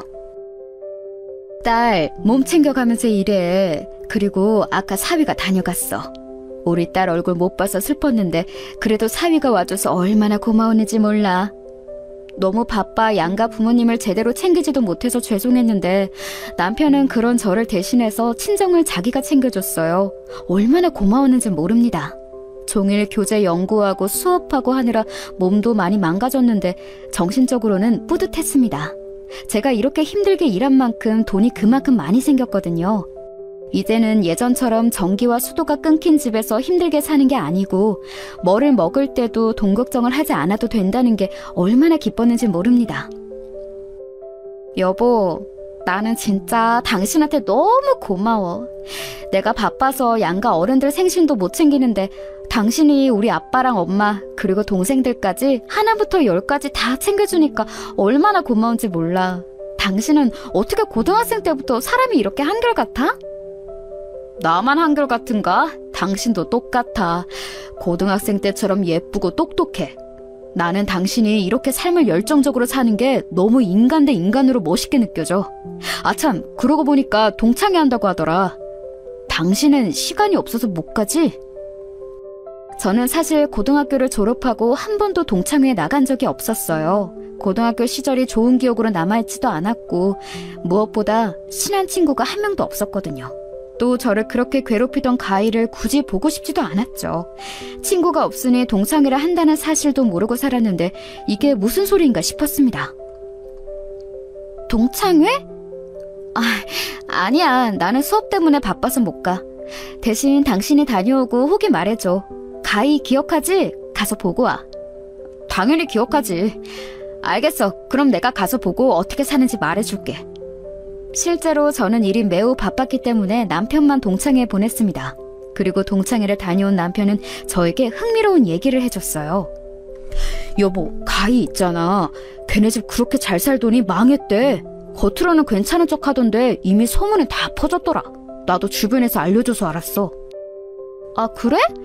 걔네 엄마 그렇게 나 무시하고 그랬는데. 가희 얘기하니까 고등학생 때가 생각난다. 걔가 우리 집 엄청 무시했잖아. 그러게. 그런데 가희 걔도 웃기더라. 나한테 너 안부를 나한텐 묻던데? 그러면서 연말에 꼭 널 데리고 오래. 시간이 지나서 그런가 걔도 많이 유해졌더라. 어쩌면 사과를 하고 싶은 거 아닐까? 남편은 가희네 집이 망했다는 소식과 함께 오히려 가희가 저를 보고 싶어 한다는 소식까지 들려주었어요. 그러면서 혹시 사과할 수도 있지 않냐고 남편은 말했습니다. 고등학교 시절을 생각하면 저도 가희를 보고 싶지 않았어요. 하지만 인간 대 인간으로 궁금한 점이 있기도 했고 실제로 혹시라도 사과를 들을 수 있지 않을까 싶었죠. 그렇게 여지를 남겨두고 저는 일에 여전히 몰두했습니다. 일하면서 성과가 매우 좋았던 저는 과거에 제가 상상할 수 없는 금액을 만질 수 있게 되었어요. 특히 인터넷 강의가 크게 성공하면서 저는 무려 억 단위의 돈을 만지게 되었습니다. 선생님, 그동안 수고 많았어요. 이제 개인 학원을 차린다니까 너무 다행이고 축하해요. 원장님이 안 계셨으면 저는 절대 이렇게 크게 될 수 없었을 거예요. 그래서 감사하고 또 감사합니다. 이 은혜 절대 잊지 않을게요. 제가 돈을 많이 벌며 원래 일했던 학원을 그만두고 제 개인 학원을 열게 되었습니다. 그러면서 돈도 훨씬 많이 벌게 되었어요. 인강 매출도 크게 뛰었고 저는 어느새 300억이 넘는 부자가 되어 있었습니다. 그동안 잠도 2-3시간만 자며 일했는데 완전히 다 보상받는 기분이었어요. 하지만 이렇게 돈을 많이 벌어도 저는 절대로 사치하며 살지 않았습니다. 워낙 어릴 때 가난하기도 했고 또 겉으로 보이는 게 얼마나 쓸데없는 건지 예전에 가희를 보며 알았거든요. 가인의 집은 보이는 것에 엄청나게 집착하던 사람들이었어요. 그러니 고등학생이던 가희를 굳이 운전기사를 고용해 등하교를 시켰던 거죠. 그래서 저는 이렇게 몇백억이 넘는 자산가가 되어도 차가 아반떼였습니다. 옷도 명품을 입지 않았고 최대한 검소하게 다녔어요. 이렇게 살던 어느 날 남편이 다시 동창회 얘기를 꺼냈습니다. 그래서 저도 어느 정도 여유가 생겨서 동창회에 나가게 되었어요. 어머, 이게 누구야? 진영이잖아? 너 그동안 어떻게 지냈어? 준수랑 결혼했다는 소식은 들었어. 얼굴이랑 행색이 완전 변했네. 너무 보기 좋다. 웬일이니? 진영아, 내가 우리 조카가 공부하는 거 봤더니 너 완전 초대박 유명한 인간 강사가 됐더라? 진짜 유명해서 조카가 오히려 나한테 너 아냐고 물어봤어. 너무 잘 됐다. 저는 제대로 기억도 나지 않는 동창들이 제게 아는 척을 하더라고요. 사실 고등학교 때는 준수가 아니면 저에게 말을 잘 걸지도 않아서 저는 그 친구들의 얼굴을 보고도 기억하지 못했습니다. 유일하게 제가 기억하는 친구는 바로 가희였죠. 가희는 저 멀리서 봐도 딱 알아볼 수 있었어요. 심지어 가희는 제게 먼저 말을 걸었습니다. 안녕? 그동안 잘 지냈어? 준수랑 결혼하더니 살림살이 좀 좋아졌어? 너는 오랜만에 보는 친구한테 그게 할 소리니? 여전하구나. 준수랑 결혼해서가 아니고 나 내 능력으로 잘 살아. 아, 그래? 뭐 소문은 그렇긴 하던데. 너 그거 거짓말 아니야? 허언증 아니고 진짜야? 아, 아니, 비꼬는 게 아니고. 너 아까 내가 주차장에서 봤는데 차가 아반떼더라? 아직도 거지 아니야? 뭐? 내가 무슨 차를 타는지 언제 봤어? 그리고 거지라니? 말 조심해. 내가 아직도 고등학생 때 네가 알던 그 사람으로 보여? 내가 없는 사실 지어낸 게 아니잖아. 아반떼를 타는 부자가 어디 있어? 그러고 보니까 너 고등학생 때 거지여서 안 씻고 다니던 거 생각난다. 그때 너 그래서 왕따였잖아. 나 한 번도 안 씻고 다닌 적 없어. 그리고 굉장히 너 무례하다. 그만해. 야, 박가희, 너 이러려고 진영이 보고 싶다고 한 거야? 나는 네가 사과라도 할 줄 알았어. 남편도 옆에서 불쾌한 내색을 보였어요. 어느새 우리 주변으로 친구들이 다 모이기 시작했습니다. 저는 웬만하면 좋게 해결하고 싶었는데 가희는 끝도 모르고 저를 비난하기 시작했어요. 급기야 아빠까지 들먹이는 소리에 저는 참을 수가 없었습니다. 고등학생 시절이 생각나며 그동안 꾹 눌러왔던 분노가 치밀어 오르기 시작했죠. 그리고 아주 통쾌하게 가희를 한 방 먹였습니다. 아직도 이날을 생각하면 어찌나 통쾌한지 몰라요. 너희 아빠 우리 집에서 일했던 거 알지? 요즘엔 뭐 하고 계셔? 그때 네가 나 건드려서 너희 아빠 잘렸잖아. 야, 너 말 다 했냐? 우리 아빠 뭐 하냐고? 나 돈 많이 버는 거 알지? 엄마랑 두 분이서 호화롭게 여행하고 다니셔. 너야말로 너희 집 망했다며. 쫄딱 망해서 예전과 같지 않다던데 언제까지 아닌 척할래? 뒤에서 욕먹는 거 알기는 해? 뭐? 아니, 우리 집 망한 거 어떻게 알았어? 이미 유명해. 네가 아닌 척하면 아닌 게 되는 거야? 너희 아빠야말로 내 밑에서 일하라 그래. 아님, 네가 내 운전기사 할래? 너 어차피 능력도 없어서 결혼도 못하고 살잖아? 제가 이렇게 말하자 가희는 얼굴이 새빨개지기 시작했어요. 심하게 당황해서 손으로 손 부채질을 하던데 얼마나 통쾌했는지 모릅니다. 자기야, 잘했어. 그리고 야, 박가희, 너는 창피하지도 않냐? 너희 집 망한 거 유명해. 그렇게 남 무시하면서 살더니 잘 됐다. 나 같으면 쪽팔려서 동창회도 못 나와. 마지막으로 남편이 옆에서 제 편을 들며 가희에게 뭐라고 했습니다. 가희는 주변을 둘러보았어요. 주변에선 다들 자기끼리 3355 모여 가희를 보며 속닥거리기 시작했죠. 그러자 가희는 창피함이 몰려왔는지 가방을 챙겨 바로 그 자리를 피했습니다. 그 뒤로도 가희는 아예 자기의 존재를 드러내지 않았어요.